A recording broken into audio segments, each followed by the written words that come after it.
ক্ষমতাচ্যুত হওয়ার আগের দিনও গণভবনে কোটি কোটি টাকা ছিল। কয়েকজন কর্মকর্তা এই টাকার দায়িত্বে ছিলেন। নির্ভরযোগ্য একাধিক সূত্র এই তথ্য নিশ্চিত করেছে। ৪ আগস্ট রাতে ক্ষমতাচ্যুত প্রধানমন্ত্রী শেখ হাসিনা একাধিক নেতা ও নিরাপত্তা সংশ্লিষ্ট ব্যক্তির সঙ্গে বৈঠক করেন। এই সময় টাকা বিলি বন্টন করা হয়। সর্বশেষ বৈঠকটি হয় তার সবচেয়ে ঘনিষ্ঠ ৫ জন নেতা ও কর্মকর্তার সঙ্গে। এর মধ্যে ছিলেন আইনমন্ত্রী আনিসুল হক, জুনায়েদ আহমেদ পলক ও মোহাম্মদ আলী আরাফাত। এছাড়া ছিলেন মেজর জেনারেল জিয়াউল আহসান ও একজন লেফটেন্যান্ট জেনারেল। সেই বৈঠকে হাসিনার সার্বিক পরিস্থিতি পর্যালোচনা করেন, বলেন আর অপেক্ষা নয়, আর আপোষ নয়, নির্বিচারে গুলি চালিয়ে পরিস্থিতি শান্ত করতে হবে।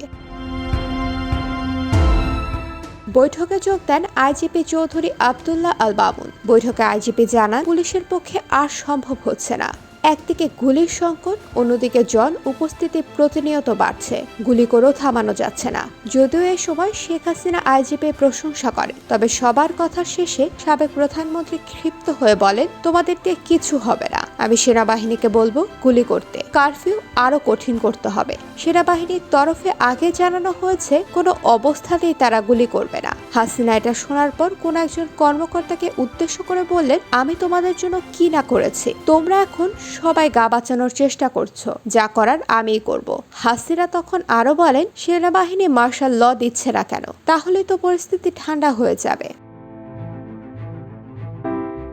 সেনাপ্রধান জেনারেল ওয়াকারুজ্জামান আগে জানিয়ে দিয়েছিলেন, মার্শাল লর পক্ষে তাদের সায় নেই। মার্শাল ল দিয়ে পরিস্থিতি শান্ত করা সম্ভব নাও হতে পারে। তাছাড়া বিশ্ব পরিস্থিতিও মার্শাল লর অনুকূলে নয়। এখানেই বৈঠক শেষ হয়ে যায়। একাধিক সূত্র নিশ্চিত করেছে, আন্দোলনকে বিপদগামী করতে টাকা ছড়ানোর সিদ্ধান্ত হয়। তখন গণভবনে গচ্ছিত টাকা দেওয়া হয় নির্দিষ্ট ব্যক্তিদের কাছে। পরদিন পালিয়ে যান শেখ হাসিনা। এই সময় গণভবনে লুট হয়। লুটকারীরা টাকাও নিয়ে যায়। তবে কত কোটি টাকা ছিল জানা সম্ভব হয়নি। ৫৫ লাখ টাকা উদ্ধার করে সেনাবাহিনীর হাতে দেয় জনতা।